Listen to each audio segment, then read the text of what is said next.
Hi, today I'm going to talk a little bit about firmware in society and how bad it could be.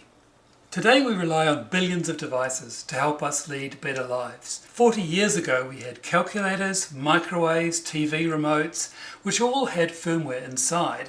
But today's devices have taken this to a whole new level. Cars help us to avoid collisions and stop safely. We can wear a watch to monitor our fitness. Phones help us communicate by voice and via apps to all sorts of services. The worldwide communication network and the firmware on countless internet routers makes devices much more useful and powerful, but it also creates new risks. As in the 1980s, each of the devices in our lives runs firmware.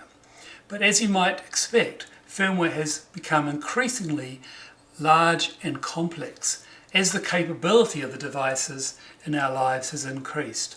A TV remote can control a TV by sending fixed frequency pulses to it of infrared light when a button is pushed. A mobile phone can perform a similar trick, but it can also send millions of data bits in a second using sophisticated network protocols with encryption to receivers all around the planet. The firmware in a modern mobile phone is on an entirely different level.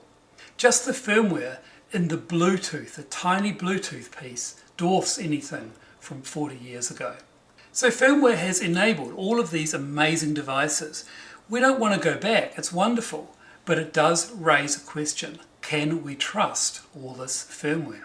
Those of us who work in firmware have a huge responsibility. If we get it wrong, we can allow firmware to expose people's private information to criminals.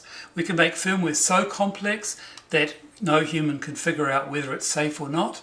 We can refuse to collaborate on standards so the devices don't work well together. We can have 1,000 different ways to update firmware to confuse our users. We can make a device very slow to start up. We can brick a device when power fails during an update.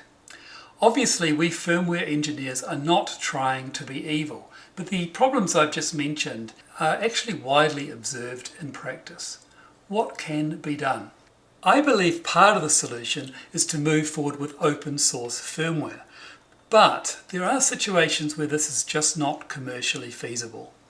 See part 2 for my thoughts on how perhaps we can work together to solve these problems.